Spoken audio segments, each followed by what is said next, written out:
Olá, boa tarde. Nós estamos iniciando mais uma edição do Opinião Cidade, ao vivo aqui pela TV Rio Preto, em São José do Rio Preto, pelo canal 7 da NET, para toda Rio Preto, e pelo site www.tvriopreto.tv, para todas as outras cidades da região, do estado de São Paulo, do Brasil e até do mundo. Esse programa também é transmitido pelo Facebook.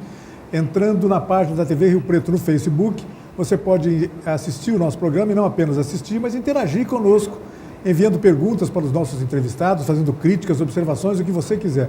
Aliás, o assunto sobre o qual nós conversaremos hoje aqui, certamente ensejará a oportunidade para você fazer algumas perguntas, porque é um assunto muito delicado, segurança pública. E para isso eu estou tendo a honra de receber aqui no estúdio do Opinião Cidade, mais uma vez, o coronel da reserva da Polícia Militar, coronel Luiz Roberto Vicente, ex-comandante do 17º Batalhão da Polícia Militar aqui em Rio Preto, uma espécie de consultor de questões de segurança pública do nosso programa. A gente sempre gosta de estar conversando com ele, porque, sobretudo nos momentos mais delicados, como, por exemplo, há um mês atrás, mais ou menos, quando houve aquela tentativa de assalto a um carro forte no supermercado Walmart, aqui em Rio Preto. Na verdade, criou-se um boato, um grande boato, um boato generalizado em toda a cidade, dando uma dimensão que o fato não teve.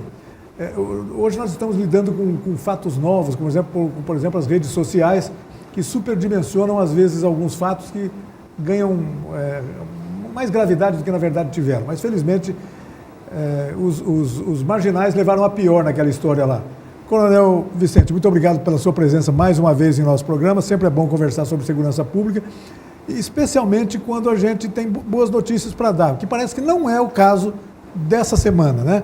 As estatísticas divulgadas pela Secretaria de Segurança Pública em relação às ocorrências policiais têm registrado um aumento generalizado dos casos, quase generalizado, aqui em Rio Preto. Fala um pouquinho sobre isso, é isso mesmo? E mais uma vez, obrigado pela presença. Tá, boa tarde, é um prazer estar aqui no seu programa novamente. E hoje, a semana passada, a Secretaria de Segurança Pública divulgou os dados relativos ao mês de dezembro. Então, nós já podemos fechar o ano e comparar com o ano anterior, 2016 com 2015. A gente observa que no final do ano, mês de dezembro, novembro e dezembro, teve uma queda em relação aos meses anteriores. Mas quando você compara o ano todo de 2016 com 2015, infelizmente nós tivemos uma alta até significativa em vários crimes. Os principais crimes nós tivemos, né? Então, isso logicamente se deve a uma série de fatores. Crise econômica entre eles, crise certamente. econômica, desemprego, etc. Agora, a gente tem que observar, Rio Preto, eu sempre digo que Rio Preto é uma cidade privilegiada na questão de segurança pública. Se você observar, comparar, né, com outras cidades, com Sorocaba, com Ribeirão Preto, cidades um pouco, mesmo porte um pouco maior, nós ainda estamos com índices muito bons. Agora, o problema é o seguinte, como você, na questão de segurança pública, você tem que trabalhar preventivamente, você não pode achar que está bom, entendeu? O teu objetivo é que nem quando eu... Sempre dá para melhorar, né? Quando eu comandava os meus oficiais, eles falavam, pô, mas o senhor nunca está contente. Eu falava, eu vou estar contente o dia que chegar a índice zero. Nenhum crime eu vou ficar contente. Mas assim, sempre procurando estar atento a esse aumento dos índices criminais. A gente tem que tentar sempre melhorar, né? Mas repito, nós aqui em Rio Preto somos privilegiados se compararmos às grandes cidades. Sim. Tá. Coronel, o senhor mencionou aí que vários tipos de crimes registraram uma tendência de aumento na comparação entre 2016 e 2015, não é isso? Sim. Vamos mostrar quais foram os principais crimes? Isso. Eu queria que o senhor fizesse. Nós temos aí uma arte, né, mostrando. Vamos ver o quadro. Essa estatística, um quadro, e gostaria que o senhor comentasse sobre isso. Vamos lá. Vamos lá. Olha só, primeiro índice ali, homicídio. Ali estão os principais crimes que a gente trabalha na segurança pública. Homicídio, 2015, 24, 2016, 28. Houve um ligeiro aumento. Isso preocupa? Preocupa, mas não preocupa tanto. Por exemplo, nós aqui em Rio Preto, há 10 anos atrás, nós tivemos 40 homicídios. A cidade cresceu e tem um número ainda razoável. Se você dividir... A maioria desses casos são crimes elucidados pela polícia, é isso? Isso. Aqui é muito raro um homicídio não ser elucidado, né? E olha só, fala-se aí que no Brasil tem 59 homicídios por 100 mil habitantes por ano. Aquele número ali vai dar cerca de 7 homicídios por 100 mil por ano. Então, nós estamos com índices muito bons em relação ao Brasil e até em relação a São Paulo. Nosso governador se orgulha de estar com 10, na faixa de 10 homicídios por 100 mil por ano. Nós temos aqui perto de 7, então tá bom. Homicídios aí entra tudo, né, Coronel? Crimes passionais... Não, esses homicídios aí são homicídios dolosos, né? Homicídios violentos, que a gente chama. Então, entra o caso de crimes passionais. Se você observar aquilo ali, eu já estudei muito isso, a maioria daqueles crimes ali, daqueles homicídios, são homicídios ligados a tráfico de drogas, disputa por pontos de tráfico de drogas, dívidas de drogas. A droga sempre está no meio desse negócio. Sempre. E também os crimes passionais, né? Então a gente vê aí, e esses crimes, geralmente eles acontecem dentro de casa. Então fica difícil para a polícia militar evitá-los. E crime assim, por vingança, crimes passionais, é muito difícil evitar. Casos de traição, homem que mata a mulher por traição, esse tipo de coisa, é muito difícil a polícia evitar isso aí, né? É muito difícil. Então isso não preocupa tanto. Já o segundo item, se puder mostrar ali novamente, o quadro, aquele item, esse é o item que mais preocupa, o latrocínio. O latrocínio que é o roubo seguido de morte. Isso, é o pior dos crimes, que é a pessoa que rouba e mata. Isso. Né? Então, esse crime preocupa muito. Veja, 2015 nós tivemos 1, 2016 nós tivemos 5. Se você falar que 5 latrocínios para uma cidade de 500 mil de habitantes no ano, não é muito, é pouco inclusive, é pouco. Mas Rio Preto vem de números baixos. Se você vê lá, 2015, 1 latrocínio, os anos anteriores, os 5 anos anteriores, nós tivemos sempre 1 ou 2, e sempre a polícia militar sempre prendeu em flagrante os casos, não ficaram nenhum sem ser esclarecido, e agora de 1 para 5 já preocupa, né? Porque... repito, não é um número alto, 5 para uma cidade de 500 mil de habitantes, mas se você comparar que o ano anterior teve 1, de 1 para 5 houve um aumento de 500%. Então, esse é um crime que preocupa e preocupa muito. Por quê? Porque, diferente daqueles homicídios que nós falamos aqui, que são praticados por vingança, são crimes passionais, por dívida de drogas, esse que atinge, vamos supor, uma determinada, uma parte específica da população, ou seja... Desinteligências várias, né? Vai desde briga de vizinho até crimes passionais. Isso. Já o latrocínio é diferente. O latrocínio, ele está ligado a qualquer um. Você pode estar na rua e ser assaltado, ser roubado, e a pessoa te atira e mata. Então, com relação àqueles homicídios, eu digo que não preocupa tanto, porque a gente, através do estudo dos casos, você vê que são sempre casos, como eu falei, ligados à droga, crimes passionais, vingança, etc. Já o latrocínio, qualquer um do povo está sujeito ao latrocínio. Qualquer um. Então isso preocupa. Quando você vê de 1 para 5, preocupa. Isso sim, isso preocupa.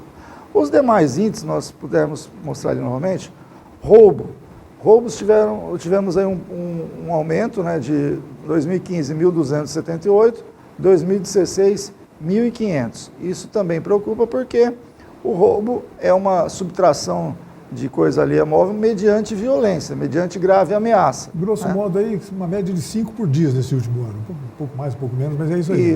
Isso. Agora, o que ainda ocorre muito é o roubo de celular. É o roubo mediante força física, sem emprego de arma de fogo ou arma branca, faca. Em muitos casos, com a colaboração da vítima, que está falando Exato. no celular, desatento no meio da rua, e aí acaba facilitando as coisas. Aqui vai já uma orientação, né? O jovem, ele está no interior da escola, tiver que falar ao celular, ver o WhatsApp e tudo mais, verifica isso dentro da escola. A hora que saiu da escola, guarda o celular, Agora porque a pessoa... aquilo, hoje é uma coisa cara, o celular é caro, né? Sim, determinadas marcas aí é muito caro. Exato. Alvo... Sem falar que a pessoa está correndo o risco de sofrer uma violência. Sim, e olha, se você observar aí na saída de alguma escola, uma faculdade, a pessoa fica tão desatenta que é perigoso ela trombar no poste, porque fica só olhando ali no celular, olhando o celular. Quer dizer, muito fácil alguém tomar o celular, empurrar, agredir e tomar o celular e sair correndo. Não precisa nem ter arma para tomar isso aí. Então, veja, mais uma vez, quando estiver andando na rua, em ambiente aberto, guarde o celular. Né? Fale, tiver que ligar para alguém, ver mensagem, veja antes de sair da escola. Evite ficar desatento olhando o celular, porque vai ser um alvo fácil. A própria Polícia Militar tem feito uma campanha através dos veículos de comunicação, alertando as pessoas para tomar esse cuidado mesmo, não usar o celular desatentamente, né? Porque realmente é perigoso. Você vê que até no trânsito, a multa, aumentou o valor da multa para quem fala... Mas isso é uma epidemia, o que tem de gente dirigindo e falando no celular, e tentando até passar mensagens e tal, é complicadíssimo. Está sujeito a ser furtado, porque ele imagina parado ali num sinal vermelho, falando ao celular, passa uma pessoa, toma o celular e sai correndo, até ele descer do carro não viu nem quem foi. Então, corre o risco de ser furtado, roubado, e também infração agora, algum acidente, e pode provocar acidente, enfim, é um hábito que tem que ser extirpado de quem dirige, ficar falando ao celular. Não pode. Sem dúvida. Continuando, nós temos ali outros crimes. O furto, também nós tivemos um ligeiro aumento. Depois nós vamos ver o quadro aí. O furto teve um ligeiro aumento, também nada preocupante. Olha lá, comparando o furto, 6.066 para 6.141. Pouca coisa aumentou, não é preocupante. O furto, ele é um crime de pena muito branda, como eu sempre digo, se você for lá no CDP não tem ninguém preso por furto. E é um crime que eles consideram de baixo poder ofensivo, né? Isso. Apesar que é uma violência contra as pessoas, para roubar alguma coisa que ela conquistou, que ela trabalhou para conquistar, mas é uma coisa delicada. Né? Ninguém gosta de ser furtado, mas o furto é uma subtração sem violência, sem grave ameaça, então pode, lógico, pode causar um prejuízo para a pessoa, mas não corre risco à integridade física. Depois nós temos ali o roubo de veículos. Esse diminuiu um pouco, de 160 para 126. Olha, esse é um índice que Rio Preto pode se orgulhar. Você tem uma frota aqui em Rio Preto, a frota de veículos da cidade, mais esses que vêm nos visitar constantemente, que Rio Preto é polo regional, de polo comercial, então nós temos aí cerca de 400 mil veículos. E entre 400 mil veículos, você ter apenas 126 veículos roubados num ano, é um índice muito baixo. A probabilidade de você ter seu veículo roubado em Rio Preto é próximo a zero. Um roubo a cada 3 dias, um roubo de veículo a cada 3 dias, mais ou menos isso? Não, menos, olha, são 126 por ano. Tá. É isso, é um a cada 3 dias, mais ou menos. Dias, é isso mesmo. Mas o que eu falei, diante de uma frota de veículos, de 400 mil veículos, isso aí é um número muito pequeno. Agora, o furto de veículos aumentou um pouquinho, 1.531 para 1.641. Né? Esse é um crime que a polícia está sempre atuando, tentando prender os receptadores, mas tem sempre uma dificuldade que a maior parte desses veículos furtados são furtados por menores. E hoje nós temos uma característica aqui em Rio Preto, que esses veículos não são rapidamente depenados e vendidas as peças para essas pessoas que tem comércio de peças usadas, né, os ferro velhos, os desmanches. Não, muitos desses veículos, as pessoas simplesmente furtam para ir embora para casa. O menor vem para a cidade, vai sair, vai a algum lugar, aí depois da meia-noite, ele não tem mais ônibus para voltar para casa, ele furta um veículo só para voltar para casa.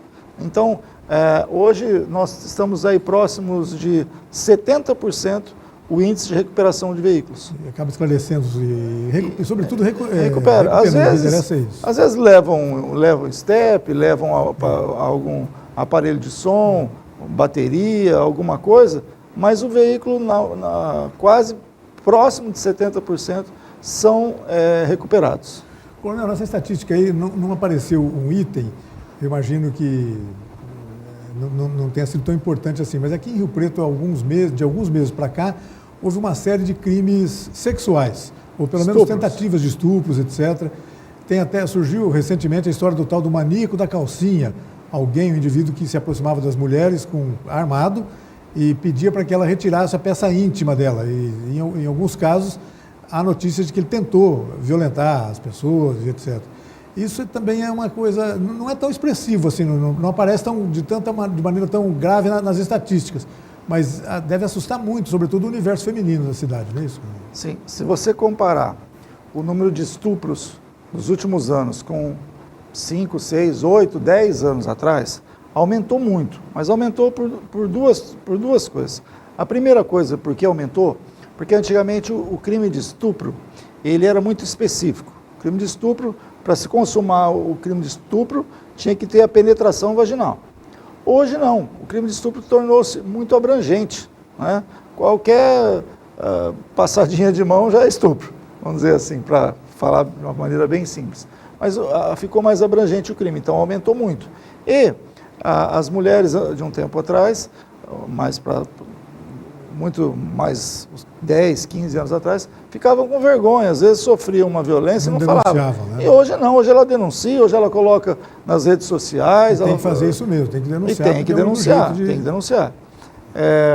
Nesse caso que nós temos observado aí, maníaco da calcinha e tudo mais, as mulheres têm que ficar atentas, evitar andarem sozinhas, principalmente à noite, local aberto.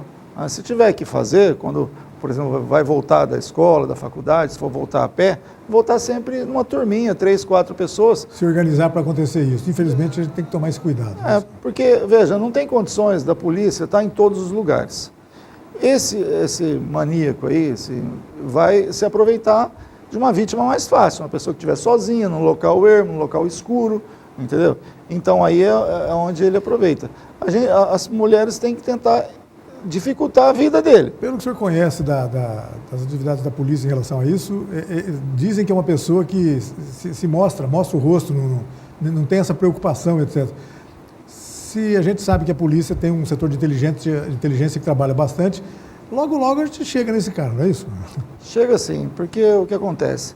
A Polícia Militar tem o serviço de inteligência, trabalha sincronizado com quem está na rua, os policiais da rua trazem informações, porque a pessoa fala assim, olha, era uma moto vermelha, o capacete preto, o indivíduo claro, olhos claros.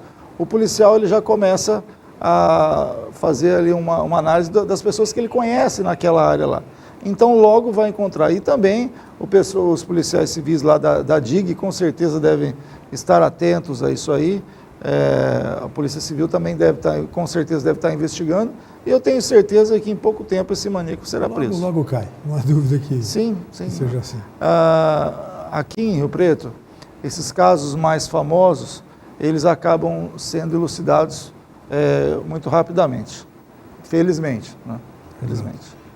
Bom seria que esses casos não existissem, não tivéssemos essa preocupação, esse problema. Mas a cidade grande, a cidade cresce, a cidade, como o senhor falou, tem quase 500 mil habitantes, já atrai moradores de uma região de pelo menos 2 milhões de habitantes. E é claro, né, isso é uma grande preocupação. Uma cidade grande, bonita como Rio Preto, tem todas as vantagens de ser uma cidade grande, mas tem também o ônus disso, né? O crescimento acaba gerando essas dificuldades, esses problemas todos. Sim, e é importante, né, você falando isso, que o aparato de segurança deve crescer também na mesma proporção, né? E hoje a polícia tem investido aí em tecnologia, tem investido em informações, integração das informações, integração das polícias, mas em efetivo não, né? O efetivo da Polícia Civil em Rio Preto está cada vez menor, não está completando os quadros. O efetivo da Polícia Militar também não está muito diferente disso. E isso preocupa, Isso preocupa, porque por mais que se avance a tecnologia funciona com um ser humano. O ser humano tem que usar essa tecnologia. Se você não tem o ser humano, a tecnologia não trabalha sozinha. Entendeu? Então, já de algum tempo que as polícias militar, principalmente a civil, vem sofrendo com essa falta de efetivo, vem sofrendo bastante. A gente tem notícias aí em São Paulo, delegacias sendo fechadas. Nós estamos aí próximos de uma reforma da Previdência. Muitos policiais que já têm direito de aposentar ficam preocupados em perder seus direitos e podem aposentar. Existe aí uma previsão de muitos policiais civis, militares, se aposentar esse ano, e a recomposição disso é difícil, porque leva tempo para você fazer um processo seletivo, para você formar esses policiais. Então, essa situação é uma situação meio preocupante, né? Então, eu acho que os municípios, de uma forma geral, precisam olhar para isso aí, né? Os prefeitos das cidades, muitos pensam assim, não, segurança pública é problema do Estado. Pronto. Não dá para transferir assim, né, essa responsabilidade. Se segurança pública é responsabilidade do Estado, mas é responsabilidade de todos. Ou seja, as guardas municipais, etc., podem ajudar, né? Com certeza. Guarda municipal, a gente vê algumas cidades aí que estão evoluindo bastante. Nós temos aí cidades de Americana, vou citar, por exemplo, Americana, uma guarda bem preparada, uma guarda muito bem armada, treinada, que auxilia, mas auxilia muito na questão da segurança pública. O segredo é o treinamento mesmo, né, Coronel? Não tem jeito. Sim, você tem que preparar o guarda para exercer funções de segurança também. Coronel, para terminar, deixa eu aproveitar, nós infelizmente já estamos chegando ao final do programa, mas eu queria uma palavrinha sobre a Coronel Helena. Ela estava no comando de policiamento aqui da nossa região, né? Foi pensada pelo governador do estado para uma função estadual, em nível do estado de São Paulo, né? Eu tenho a impressão que para vocês, policiais militares de São José do Rio Preto, especialmente para o senhor, ex-comandante do batalhão, etc., deve ser um bom orgulho de ter uma pessoa, uma referência dessa, não é? Quando um comandante seu, ele é reconhecido, ele não é reconhecido só pela pessoa dele, ele é reconhecido por uma equipe que dá suporte, né? Claro. Então, por isso que eu sempre disse que aqui em Rio Preto nós temos uma polícia militar excelente, né, muito boa, referência no estado e no país todo. Então, essa equipe faz com que quem está à frente se destaque a nível estadual, a nível federal. E a Coronel Helena é uma pessoa já que a gente observava já que tinha uma simpatia, que o nosso governador já demonstrava uma simpatia pela Coronel Helena, e hoje ela ocupa um cargo muito importante, né, que ela é secretária-chefe da Casa Militar. Ela é uma assessora que trabalha dentro do Palácio do Governo, assessorando ali o nosso governador. Aproveitar e desejar muito sucesso, boa sorte para ela, uma pessoa centrada, carismática, né, todo mundo gosta dela. Eu espero que ela faça um bom trabalho e assessore de melhor maneira possível o nosso governador. Sem dúvida, Coronel. Infelizmente já terminamos o nosso programa. Eu queria agradecer muito a sua presença, convidá-lo para voltar sempre para a gente comentar assuntos relacionados à segurança pública. E muito obrigado, tá certo? Olha, eu que agradeço, como eu já disse, é um prazer, uma honra participar desse programa. Eu me sinto muito à vontade aqui e sempre que for convidado eu virei com o maior prazer. Obrigado, Coronel. Na sequência aqui pela TV Rio Preto, o programa Esporte Cidade. Já estão chegando aqui o Cássio Demarco, o Edinho, o Oscar, para comentar vários assuntos relacionados com o esporte de São José do Rio Preto, do estado de São Paulo, do Brasil. Acompanhe o Esporte Cidade na sequência do nosso programa daqui a pouquinho. E agradecemos a você também que nos acompanhou em casa em mais essa edição do Opinião Cidade. Desde já, deixando o convidado a estar conosco novamente amanhã, a partir do meio-dia, aqui na TV Rio Preto. Até lá, um forte abraço a todos. Tchau, pessoal.